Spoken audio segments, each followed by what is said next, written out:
Welcome to State Insurance USA Cares podcast, where we celebrate the heart of our communities. Each episode, we highlight local charities and nonprofits who are bringing hope, help, and healing to those who need it most. Get ready to be inspired by the amazing stories of people making a difference, because together, we care. Well, hello, it's Gail Langner with State Insurance Cares, a part of State Insurance USA. You know, what I love about State Insurance Cares is actually getting to shine the light on incredible work that's being done by local nonprofits. And today we're visiting with Megan from Summit Christian School. So Megan, thanks so much for joining us today.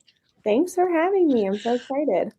Well, we're glad to have you. And we were also very excited to be able to donate to the school as well. Tell me about what do you do at Summit? What's your role there? Yeah, so I'm an administrator. And so primarily my roles are admissions, bringing in families and onboarding them and just making sure that they have someone to talk throughout their journey.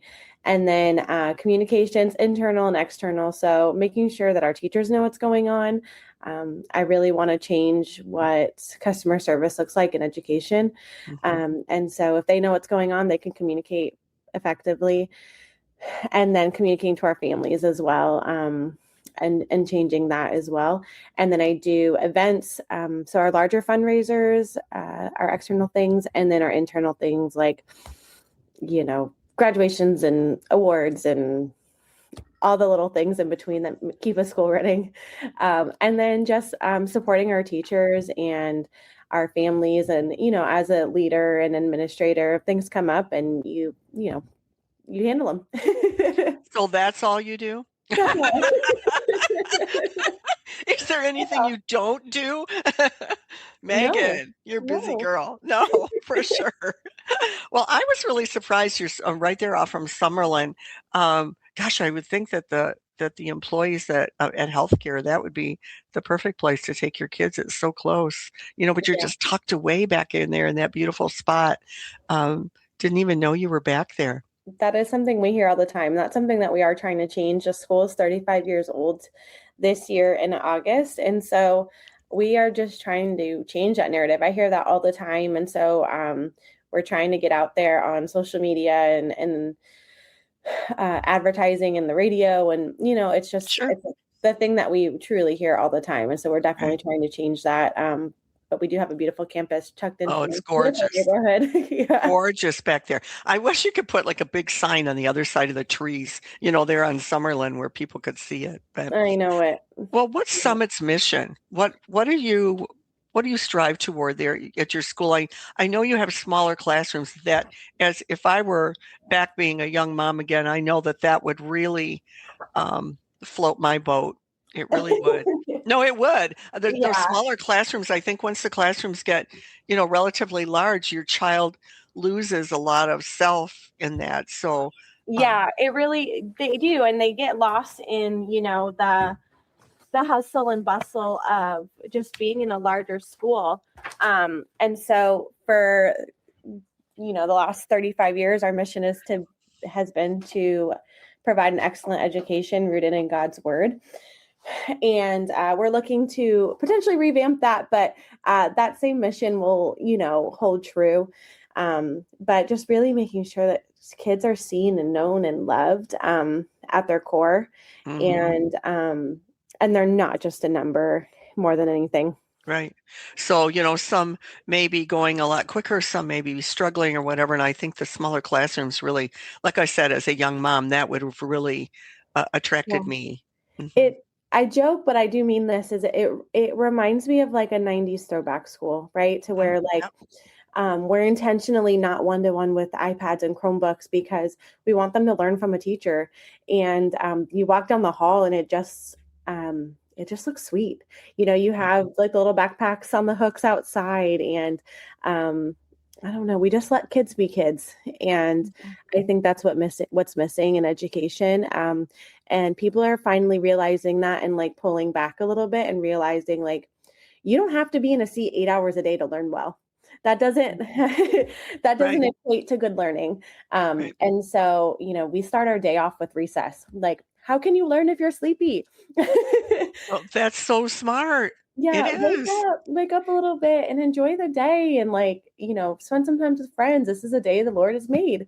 And Right. so get out there and wake your brain up. And then they have a second recess after lunch. And Okay. um, When you get sleepy.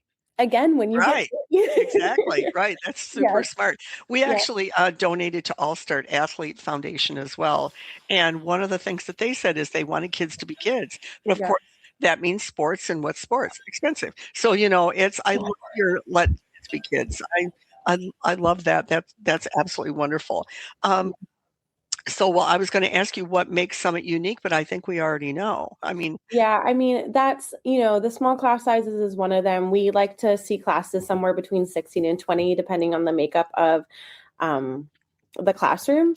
And we also are a little bit unique in that we don't think that, there's a one size fits all curriculum. Like we're going to continuously evaluate what is out there and what is best practice and what is best for students, mhm, and so, and then, in the Christian environment too, it is so, so important for us to hold the line as educators and making sure that we are walking the walk and we are in the word every day.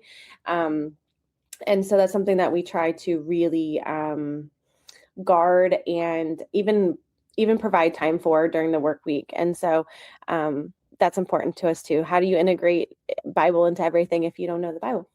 yeah, that And yeah, right. yeah. Right. And so that's something that we really, really guard. And it's just kids being kids is probably the Right. number one thing. There's of course a time and a place always to respect your adults and listen, but there's also a time and a place to break out. You'll walk into our classrooms at any point in time, and some of the classes will be in the middle of instruction, and sometimes I'll come in for a tour and they have a clipboard and they're under a desk and they're doing their work. Who cares? Oh, They're doing right. their work and they love it. Exactly. Right. And there's Exactly. so much joy in every classroom. And the number one thing that parents say when they are walking through on a tour is, your classrooms are gorgeous. Our teachers do incredible with their classrooms. And then two, it's your kids look so happy. Right. And I think that's because they are. So the teachers individually, they kind of do their own room the way they think it should be. Yeah, You yeah. know. We try to give them, let them have some autonomy there. This is where they are every day for 40 hours a week. This Right. is where students are every day for 40 hours a week. We want it Right. to be comfortable and not clinical and kind of homey. Like we want this to feel good for them. We want them to walk in the door and be like, huh, okay, I'm here. I'm home. Right. Right. And the same for the teachers. Exactly. Yeah. So, what time of year would you start um, looking? You said that families came in for tours. That makes total sense that they would want to do that. What time of year is a good time to do that? Is it There's no now? Is it there's no wrong time of year. You have some limitations when it comes to step up for students, but for the most part, any time of year. We have kids who come who, tried public school for a little bit and decided it wasn't for them. And they call me in September, October, and they're like, I can't do it. Please take my baby. right? Right. And then there's some people who, are the planners. And so if you're a planner, you should be looking in November, December for the following school year. Okay. But we still are taking kiddos for next year. We only have a few classes on the wait list presently, and we're approaching a wait list for a few other grades. So Are you? yeah, we do have spots, but there we have people moving from out of town, and there's so many different situations and dynamics, and Southwest Florida is massive, and so if you move 10 minutes down the road, it might actually mean a 30-minute drive to your school now. And Depending exactly yeah, what time of year, you're absolutely yeah. right. And so Right. people are What just grades do you do, Megan? I'm sorry, I didn't mean to talk yeah, over you. no, you're fine. We're kindergarten through 8th grade. Okay. Yeah. All right. And then they have to make the big leap into the big schools, right? Yeah, Yep. yes. We are, we have a committee who's looking at what would it mean if we had a high school? Is there a need in our area? Because we are also, what makes us unique is we're one of the only private schools in the area that will take kiddos who are struggling. And they might have an IEP or a 504 and just have additional supports that are needed. And we actually have a full-time staff member who's on board to pull them out a few times a week or whatever their needs are. Mm-hmm. And so there's not a lot of schools in the area that do that. And Right. so we do recognize a potential need for that at the high school level. And so what would it mean? And we're just kind of exploring that and seeing if it's us, and if it's not us, could we even, get the word out for somebody else and, help Sure. them get it started and filter into them. So it doesn't have to be us. It's all for God's glory. And so, and what's best for kids. Well, I would think there'd be quite a bit of communication then between the teachers and the parents too. I mean, I would think that throughout the year. I mean, for me, I think it was probably, I was shaking my boots when I got my report card thinking I hope I passed, which is ridiculous. I got straight A's, so I don't know what I was ever worried about. But anyway, there was never any communication with my parents unless, I did something wrong, which is obviously talk too much in class. Other than that, it's one of those where it doesn't matter where you move me, I'm going to talk. Yeah, Well, you can move me if you want. You can move me all around the whole class. But look where you are now. Still talking. Everybody is made differently and has different strengths. Oh gosh. Those are things that we try to recognize. But yeah, communication with parents is number one. Just the climate of education has changed so much at a lot of schools. It's like, where the experts get out, we don't need you.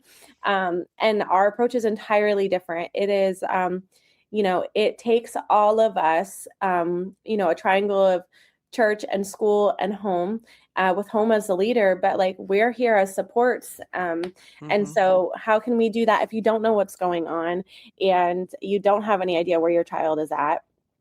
And so, communication is really important. And that's something I brought here when I got on is the customer service mindset in education. Because believe it or not, like, I know that they are, initially people be like, I'm just a teacher. You are just a teacher. You're not just a teacher. You are, they are incredible human beings who are doing so much more than just teaching. Right. And it's ever evolving.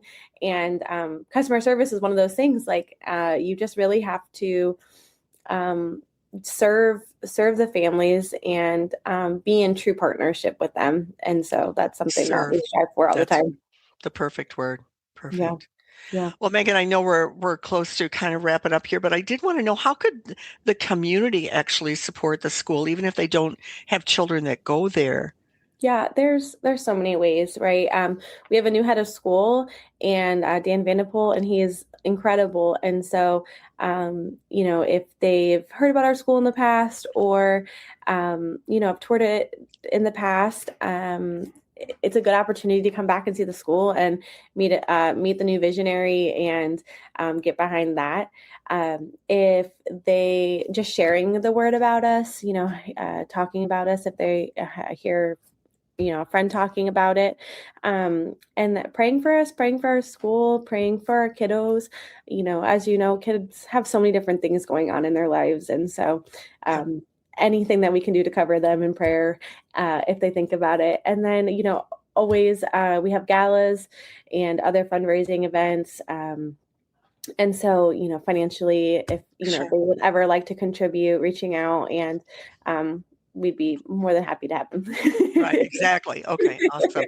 Well, so what is your website? Let's Summit, SWFL.org. So Summit, SWFL.org. Okay, great. And the good phone number to call? 239-482-7007. Awesome. Yes. Megan from Summit Christian School, thank you for joining us today. Thank you. We really appreciate it. And again, I said, I just love just to shine the light on the incredible work that's being done here in Southwest Florida. And you, my friend, are most certainly part of that. So thank you so much. All right. Thanks for joining us. Bye. Bye. Thank you for joining us on State Insurance USA Cares. We hope today's story uplifted and inspired you.